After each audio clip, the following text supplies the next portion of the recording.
Ce qui nous interpelle, c'est les premières réactions de quelques insoumis à l'issue de la décision du Parti socialiste. Donc, je le disais, Hugo Bernalicis qui parle de traître. Est-ce que ça peut avoir plus de conséquences? Justement, Damien et Marie, vous êtes avec le député insoumis.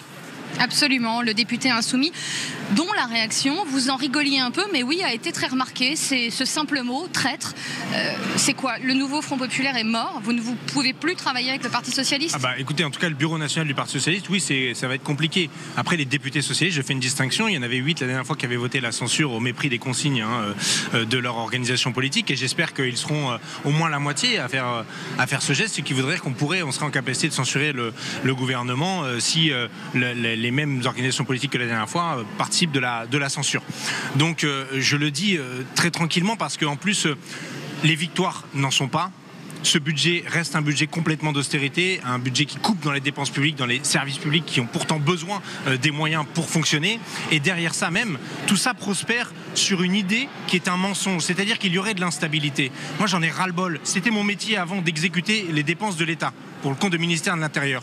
Les budgets sont votés. Il y a un budget, il s'appelle le budget 2024. Les crédits sont ouverts. On entend effectivement votre position qui n'est pas donc celle du Parti Socialiste. Est-ce que pour autant les mots ne vont pas trop loin et ne vous empêcheront pas demain éventuellement de construire une alternative? Comment vous appelez ça, vous, quand vous vous faites élire sur un programme et que vous faites le contraire en aidant c'est-à-dire les macronistes au pouvoir, à rester au pouvoir? Les socialistes disent compromis. Ah oui, certains diraient compromission, moi je dis trahison. Ce sont des traîtres. Voilà, ce sont des traîtres, ceux qui proposent de ne pas voter la censure.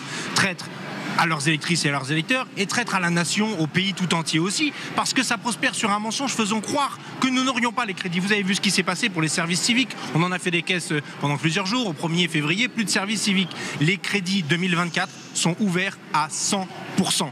C'est Bercy qui fait exprès, volontairement. C'est du sabotage. Pour moi, c'est clairement du sabotage qui vise à faire du chantage sur les élus de la nation pour qu'ils ne votent pas la censure. Il y a un budget 2024 qui a été revoté à l'exact identique pour 2025. Maintenant, c'est une discussion politique. Est-ce qu'on aide la Macronie à rester au pouvoir? Est-ce qu'on accepte les coupes budgétaires? La réponse est non.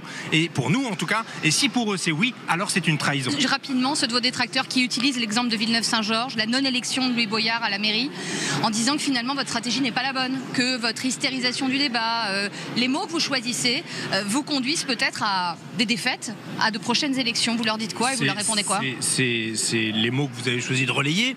Moi, ce que je vois, c'est qu'il y a plus d'élus de gauche dans le conseil municipal de Villeneuve-Saint-Georges que la fois dernière, grâce à ces stratégies. Enfin, Louis Boyard a perdu. Oui, il a perdu, mais on a moins perdu que la fois dernière ou plus gagné que la fois précédente, comme vous voulez. Voilà, vous choisissez votre point de vue. Moi, mon point de vue, c'est que maintenant, on a plus d'élus de gauche, qui sont d'ailleurs tous de gauche cette fois-ci, vraiment, et que la prochaine fois sera la bonne, parce que c'était une partielle, les éléments ne sont pas les mêmes. Et je suis sûr que Louis et ses colistiers remporteront la ville de Villeneuve-Saint-Georges lors des municipales dans un an. Merci beaucoup Hugo Bernalicis, et on continue d'avoir à notre micro les réactions de ces députés pour une séance qui s'annonce un peu agitée néanmoins.